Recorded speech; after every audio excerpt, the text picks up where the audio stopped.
Hey guys, we are back in the booth and we are just about ready to do our final session of clear on the car, which you can see the car next to me. Everything is completely painted and completely cleared.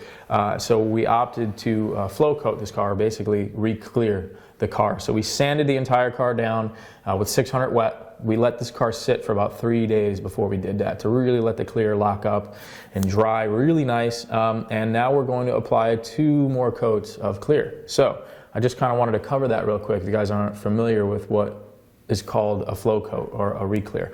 So you guys remember I use the EC550. This is my go-to for going over our waterborne paints or any waterborne. This is the PPG EC550.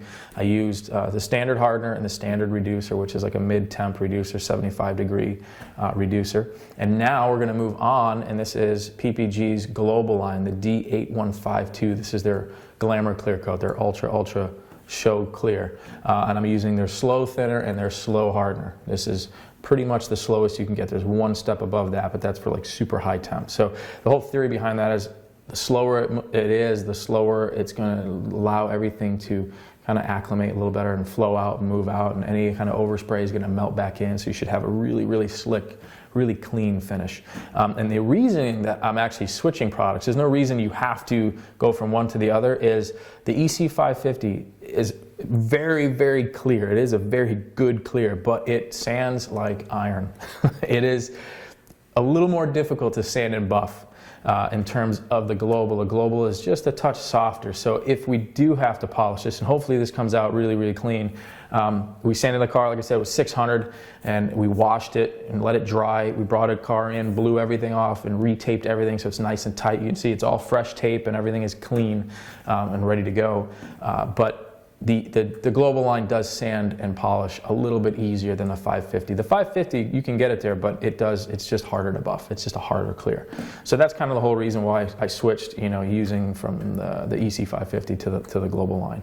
Other than that, that's really, I guess, it in terms of covering that. The one thing I did also want to touch on is I'm always talking about wax and grease removers as well.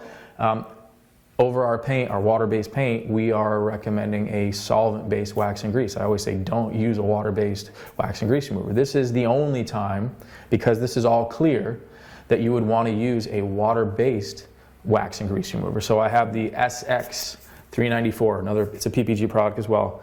This is their water-based pre-clean. Now, the fact that we have clear on this car, it's not going to affect the paint underneath. It's not going to soften it because it's cleared. The reasoning behind using a water-based pre-clean is the fact that it is a little less aggressive than a solvent. So the last thing you want to do is be wiping fresh clear, even though this has been about, like I said, 3-4 days old. The last thing you want to do is start introducing solvents back into that clear coat, because it's still what we call green. It's still curing. So the water-based product is less aggressive, and at this point all you're going to really try to remove is just fingerprints or anything from touching while you were taping it up, and minor dust. So the least aggressive solvent that you can use, which is in this case is water, is kind of what you want to do in between clear coating. So that's just a good practice to have and good habit to get into, and switching it up so you just get the better finish, the better product in the end result. So we are going to get this stuff out of here, tack this car off, and we're going to put 2 coats of clear on it, and you guys can see it when it's all finished.